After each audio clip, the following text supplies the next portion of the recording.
Hi friends, welcome to our channel. ఈ వీడియోలో మనం పాలిటిక్స్ సంబంధించిన కొన్ని ఇంపార్టెంట్ బిట్స్ ప్రాక్టీస్ చేసుకుందాం. సో ఇవి మనకు రాబోయే అన్ని ఎగ్జామ్స్ కూడా చాలా ఇంపార్టెంట్.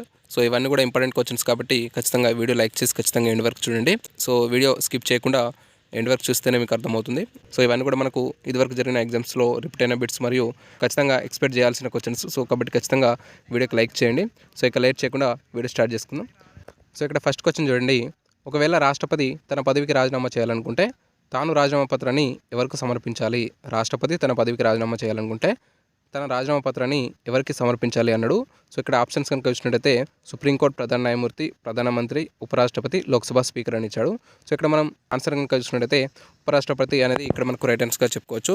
సో రాష్ట్రపతి తన పదవికి రాజీనామా చేయాలనుకుంటే తన యొక్క రాజీనామా పత్రాన్ని ఉపరాష్ట్రపతికి సమర్పించడం జరుగుతుంది. ఓకేనా? మరి ఉపరాష్ట్రపతి తన రాజీనామా పత్రాన్ని ఎవరికి సమర్పిస్తాడంటే రాష్ట్రపతికి. రాష్ట్రపతి ఉపరాష్ట్రపతికి సమర్పిస్తాడు. అలాగే ఉపరాష్ట్రపతి రాష్ట్రపతికి సమర్పించడం జరుగుతుంది. గుర్తుపెట్టుకోండి. మరి ఈ యొక్క ఉపరాష్ట్రపతి అందుబాటులో లేనప్పుడు ఈ యొక్క రాష్ట్రపతి తన రాజీనామా పత్రాన్ని ఎవరికి సమర్పిస్తాడంటే సుప్రీంకోర్టు ప్రధాన న్యాయమూర్తికి సమర్పించడం జరుగుతుంది. సో ఇతను కూడా అందుబాటులో లేనప్పుడు సుప్రీంకోర్టు సీనియర్ న్యాయమూర్తికి ఈ యొక్క రాజీనామా పత్రాన్ని అందించడం జరుగుతుంది. ఓకేనా? సో ఒకవేళ రాష్ట్రపతి తన పదవికి రాజీనామా చేయాలనుకుంటే తన యొక్క రాజీనామా పత్రాన్ని ఉపరాష్ట్రపతికి సమర్పించడం జరుగుతుంది. ఈ యొక్క ఉపరాష్ట్రపతి అందుబాటులో లేనప్పుడు సుప్రీంకోర్టు ప్రధాన న్యాయమూర్తికి సమర్పిస్తాడు. సో ఒకవేళ సుప్రీంకోర్టు ప్రధాన న్యాయమూర్తి కూడా అందుబాటులో లేనప్పుడు సుప్రీంకోర్టు సీనియర్ న్యాయమూర్తికి ఈ యొక్క రాజీనామా పత్రాన్ని సమర్పించడం జరుగుతుంది. ఓకేనా? ఇక్కడ మనకు ఈ యొక్క రాష్ట్రపతి పదవి కాలం ఎంత అంటే సో మనకు 5 సంవత్సరాలు. రాష్ట్రపతి యొక్క పదవి కాలం 5 సంవత్సరాలు. సో మరి దీనికి సంబంధించిన ఆర్టికల్ ఏంటనేది కింద కామెంట్ చేయండి. సో నెక్స్ట్ క్వశ్చన్ చూద్దాం. సెకండ్ క్వశ్చన్ చూసినట్టయితే ఇక్కడ చూడండి. క్రింది వానిలో సరైనది ఏది? సో సరైనది మనం గుర్తించాలి. ఇక్కడ ఫస్ట్ ఆప్షన్ చూసినట్టయితే భారత రాష్ట్రపతి పార్లమెంట్లో ఏ సభలోనూ సభ్యుడు కాదు. మనకి ఇది రైట్ ఆన్సర్. భారత రాష్ట్రపతి పార్లమెంట్లో ఏ సభలోనూ సభ్యుడు కాదు. పార్లమెంట్లో ఒక భాగమే. సో భారత రాష్ట్రపతి అనేవాడు పార్లమెంట్లో ఒక భాగమే, కానీ పార్లమెంట్లో సభ్యుడు అనేవాడు కాదు. ఓకేనా? పార్లమెంట్లో సభ్యుడు కాదు. ఇక్కడ మనకి ఇది రైట్ ఆన్సర్ అవుతుంది. నెక్స్ట్ భారత పార్లమెంట్లో రాష్ట్రపతి 2 సభలు ఉంటాయి. ఇది కూడా రైట్ ఆన్సరే. సో మీ అందరికి తెలిసిందే భారత పార్లమెంట్ అంటే ఏంటి? రాజ్యసభ, లోక్సభ ప్లస్ రాష్ట్రపతి. ఓకేనా? రాజ్యసభ, లోక్సభ ప్లస్ రాష్ట్రపతి. సో దీనికి సంబంధించిన ఆర్టికల్ ఏంటంటే 79 ఆర్టికల్ అనేది ఈ యొక్క పార్లమెంట్కి సంబంధించింది. సో ఇక్కడ మనకు ఆన్సర్ ఏమవుతుంది? ఇక్కడ ఆప్షన్ 1 and 2 కరెక్ట్ ఆన్సర్స్ కాబట్టి 2 కూడా సరైనవి. సో పై 2 అనేది ఇక్కడ మనకు రైట్ ఆన్సర్గా చెప్పుకోవచ్చు. పై 2. ఓకేనా? సో నెక్స్ట్ థర్డ్ క్వశ్చన్ చూద్దాం. థర్డ్ క్వశ్చన్ చూడండి. ఎన్నికల సంఘం గుజరాత్ 2002లో అసెంబ్లీ ఎన్నికలను వాయిదా వేయడం రాజ్యాంగపరంగా ఎంతవరకు సమంజసం అనే దానిపై సుప్రీంకోర్టు అభిప్రాయాన్ని రాష్ట్రపతి ఏ ఆర్టికల్ ప్రకారం కోరారు? సో ఇక్కడ క్వశ్చన్ కనుక వచ్చినట్టయితే ఎన్నికల సంఘం గుజరాత్లో అసెంబ్లీ ఎన్నికలను వాయిదా వేయడం రాజ్యాంగపరంగా ఎంతవరకు సమంజసం అనే దానిపై సుప్రీంకోర్టు అభిప్రాయాన్ని రాష్ట్రపతి ఏ ఆర్టికల్ ప్రకారం కోరారు? ఇక్కడ మీరు మంచిగా గమనించినట్టయితే ఇక్కడ మనకు యొక్క సుప్రీంకోర్టు అభిప్రాయాన్ని రాష్ట్రపతి కోరడం అంటే ఇక్కడ మనకు సలహా కోరడం. సో సుప్రీంకోర్టు ఇక్కడ మనకు సలహాకు సంబంధించిన ఆర్టికల్ ఏదంటే ఆర్టికల్ 143. ఓకేనా?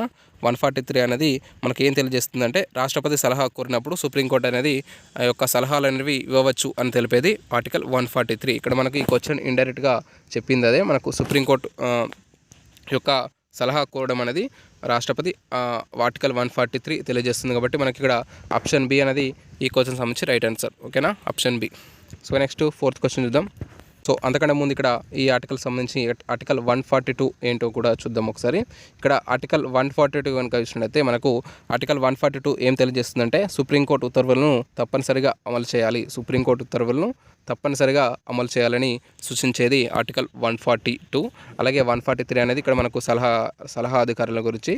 నెక్స్ట్ ఆర్టికల్ 144 అనేది దేనికి సంబంధించిందంటే సివిల్ మరియు జ్యుడిషియల్ అధికారులు అనేటివి సుప్రీంకోర్టు ఉత్తర్వులకు లోబడి పనిచేయాలని తెలిపేది ఈ యొక్క మనకు ఆర్టికల్ 144. సివిల్ మరియు జ్యుడిషియల్ అంటే పౌర న్యాయ సేవా అధికారులు అనేటివి సుప్రీంకోర్టు ఉత్తర్వులకు లోబడి పనిచేయాలని తెలిపేది మనకు ఆర్టికల్ 144. ఆర్టికల్ 145 ఏం తెలియజేస్తుందంటే సుప్రీంకోర్టు నియమ నిబంధనల గురించి మనకి ఈ యొక్క ఆర్టికల్ 145 తెలియజేస్తుంది. సుప్రీంకోర్టు ఎలా వ్యవహరించాలని సుప్రీంకోర్టు యొక్క నియమ నిబంధనల గురించి తెలియజేసేది ఆర్టికల్ 145. ఓకేనా? ఇక్కడ మనకు ఆప్షన్ బి అనేది ఇక్కడ మనకు రైట్ ఆన్సర్గా ఆల్రెడీ చెప్పుకున్నాం. సో నెక్స్ట్ ఫోర్త్ క్వశ్చన్ చూద్దాం. సో ఇక్కడ ఫోర్త్ క్వశ్చన్ చూసినట్టయితే నూతన అఖిల భారత సర్వీస్ను ఏర్పాటు చేసే అధికారం ఎవరికి ఉంది? నూతన అఖిల భారత సర్వీస్ను ఏర్పాటు చేసే అధికారం ఎవరికి ఉందంటే మనకి ఇక్కడ ఈ యొక్క అధికారం అనేది పార్లమెంటుకు ఉండడం జరిగింది. నూతన అఖిల భారత సర్వీస్ని ఏర్పాటు చేసే అధికారం ఎవరికి ఉందంటే పార్లమెంటుకు ఉంది. సో ఇక్కడ ఈ యొక్క నూతన అఖిల భారత సర్వీస్ని ఏర్పాటు చేసే అధికారం గురించి తెలియజేసే ఆర్టికల్ ఏంటంటే ఆర్టికల్ 312. ఆర్టికల్ 312 అనేది మనకు ఈ యొక్క నూతన అఖిల భారత సర్వీస్ను ఏర్పాటు చేసే అధికారం గురించి తెలియజేస్తుంది. ఇక్కడ మనం గుర్తుపెట్టుకోండి, ఈ యొక్క ఆర్టికల్ అనేది అఖిల భారత సర్వీస్ల గురించి తెలియజేసేది. సో నెక్స్ట్ 5th క్వశ్చన్ చూడండి. ఇక్కడ 5th క్వశ్చన్ కనుక చూసినట్టయితే సో రైజినా హిల్స్ అనేవి ఏంటి? సో రైజినా హిల్స్ అంటే ఏంటంటే మనకి ఇక్కడ రాష్ట్రపతి నివాసం ఉండే ప్రాంతాన్నే రైజినా హిల్స్ అంటాం. ఓకేనా. ఆప్షన్ ఏ అనేది ఇక్కడ మనకు రైట్ ఆన్సర్గా చెప్పుకోవచ్చు. సో నెక్స్ట్ 6th క్వశ్చన్ చూద్దాం.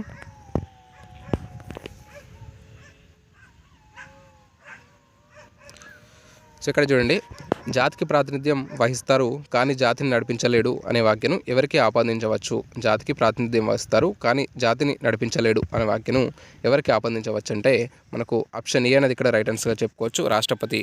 జాతికి ప్రాతినిధ్యం వహిస్తారు కానీ జాతిని నడిపించలేడు అనే వాక్యను మనకు రాష్ట్రపతికి ఆపాదించవచ్చు. ఓకేనా. సో నెక్స్ట్ 7th క్వశ్చన్ చూడండి. సో ఇక్కడ మనం 7th క్వశ్చన్ చూసినట్టయితే ఈ క్రింది వారిలో రాష్ట్రపతి చేత నియమించబడరు కానీ తొలగించబడతారు. సో ఎవరు వాళ్ళు? సో కింది వారిలో రాష్ట్రపతి చేత నియమించబడరు కానీ తొలగించబడతారు. సో ఈ యొక్క రాష్ట్రపతి చేత నియమించబడింది ఎవరంటే రాష్ట్ర పబ్లిక్ సర్వీస్ కమిషన్ సభ్యులు కానీ రాష్ట్రపతి చేత తొలగించబడతారు. మరి యొక్క రాష్ట్ర పబ్లిక్ సర్వీస్ కమిషన్ను నియమించేది ఎవరంటే రాష్ట్ర గవర్నర్. ఓకేనా. రాష్ట్ర గవర్నర్ అయిన వారు ఈ యొక్క రాష్ట్ర పబ్లిక్ సర్వీస్ కమిషన్ సభ్యుల్ని నియమించడం జరుగుతుంది. కానీ తొలగించేది మాత్రం రాష్ట్రపతి. నియమించేది గవర్నర్, తొలగించేది రాష్ట్రపతి. సో కాబట్టి ఇక్కడ మనకు తాత్కాలికంగా ఈ యొక్క సభ్యులను సస్పెండ్ చేసే అధికారం ఎవరికి కలదంటే గవర్నర్కి కలదు. ఓకేనా. సో తాత్కాలికంగా సస్పెండ్ చేసే అధికారం గవర్నర్ కలదు. సో పూర్తిగా తొలగించే అధికారం మాత్రం ఈ యొక్క రాష్ట్రపతికి కలదు. మనకు ఈ క్వశ్చన్ అనేది ఈసారి ఎక్స్పెక్ట్ చేయొచ్చు. సో ఎందుకంటే మనకు ఇక్కడ మనం టీఎస్పీఎస్సీ ఇష్యూ చూస్తున్నాం ఆల్రెడీ మనకు తెలంగాణలో. సో ఈ క్వశ్చన్ అనేది మనకు ఎక్స్పెక్ట్ చేయొచ్చు. సో మనకు ఈ యొక్క రాష్ట్ర పబ్లిక్ సర్వీస్ కమిషన్ సభ్యులను తొలగించేది రాష్ట్రపతి. సో తాత్కాలికంగా సస్పెండ్ చేసేది ఎవరంటే గవర్నర్. ఓకేనా. గవర్నర్. వీరు ఎవరి చేత నియమించబడతారంటే గవర్నర్ చేత నియమించబడతారు. మనకి యొక్క తొలగించే అధికారం గురించి తెలియజేసే ఆర్టికల్ ఏంటంటే ఆర్టికల్ 317 క్లాస్ 1 అనేది తొలగించే అధికారం గురించి తెలియజేస్తుంది. అలాగే నియమించే అధికారం గురించి తెలియజేసేది ఆర్టికల్ 316 క్లాస్ 1. ఓకేనా. ఇవి మనకు యొక్క తొలగించే మరియు నియమించే అధికారుల గురించి తెలియజేయడం జరుగుతుంది.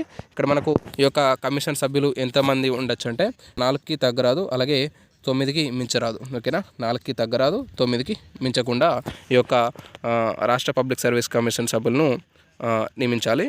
ఇది మనకు ఈ యొక్క రాష్ట్ర పబ్లిక్ సర్వీస్ కమిషన్ గురించి. సో నెక్స్ట్ 8th క్వశ్చన్ చూద్దాం.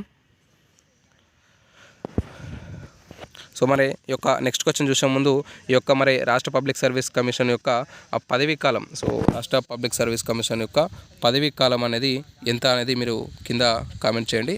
రాష్ట్ర పబ్లిక్ సర్వీస్ కమిషన్ యొక్క పదవీ కాలం ఎంత అనేది కింద కామెంట్ బాక్స్లో కామెంట్ చేయండి. సో నెక్స్ట్ క్వశ్చన్ చూద్దాం. 8th question. సో రాష్ట్రపతి ఎన్నికల్లో పాల్గొంటారు కానీ తొలగింపులో పాల్గొనరు. సో రాష్ట్రపతి ఎన్నికల్లో పాల్గొని తొలగింపులో పాల్గొనని వారు ఎవరంటే మనకి ఆన్సర్ వచ్చేసి రాష్ట్ర విధానసభ సభ్యులు అనేది ఇక్కడ మనకు రైట్ ఆన్సర్గా చెప్పుకోవచ్చు. ఇక్కడ రాష్ట్ర విధానసభ సభ్యులు అనేవారు అంటే ఎమ్మెల్యేలు. సో వీరు రాష్ట్రపతి ఎన్నికల్లో పాల్గొంటారు కానీ తొలగింపులో పాల్గొనే అధికారం వీరికి లేదు.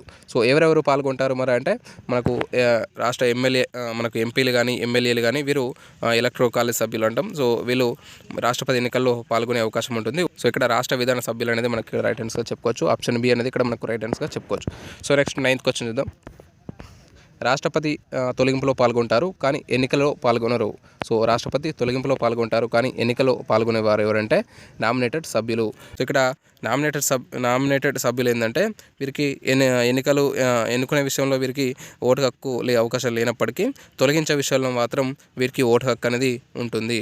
అంటే వీరు తొలగింపులో పాల్గొంటారు కాకపోతే ఎన్నికలో మాత్రం పాల్గొనరు. ఎవరంటే నామినేటెడ్ సభ్యులు. ఇక్కడ మనకు ఆన్సర్ ఏమవుతుంది? ఆప్షన్ బి అనేది ఇక్కడ రైట్ ఆన్సర్గా చెప్పుకోవచ్చు. నెక్స్ట్ 10th క్వశ్చన్ చూద్దాం. రాష్ట్రపతి ఎన్నికల్లో పాల్గొంటారు కానీ తొలగింపులో పాల్గొని వారు. ఇంతకుముందుకు మనకు వచ్చింది ఇది క్వశ్చన్. సో రాష్ట్రపతి ఎన్నికల్లో పాల్గొంటారు, తొలగింపులో పాల్గొనేది వారు ఎవరంటే రాష్ట్ర విధానసభ సభ్యులు. మనకి ఇక్కడ ఆప్షన్ ఏ అనేది ఇక్కడ రైట్ ఆన్సర్గా చెప్పుకోవచ్చు. మనకు ఇక్కడ ఆప్షన్స్ వేరే ఇచ్చాడు, కాకపోతే మొత్తం క్వశ్చన్ మొత్తం కూడా ఇంతే కాబట్టి సో ఇక్కడ మనకు ఆప్షన్ ఏ అనేది ఇక్కడ రైట్ ఆన్సర్గా చెప్పుకోవచ్చు. సో ఇది రోజు వీడియో. నెక్స్ట్ వీడియోలో మరిన్ని ఇంపార్టెంట్ బిట్స్తో వీడియో చేసుకుందాం. సో ఈ వీడియో మీకు నచ్చినట్లయితే ఖచ్చితంగా లైక్ చేయండి, షేర్ చేయండి, అలాగే సబ్స్క్రైబ్ చేయండి. Thanks for watching. Thank you.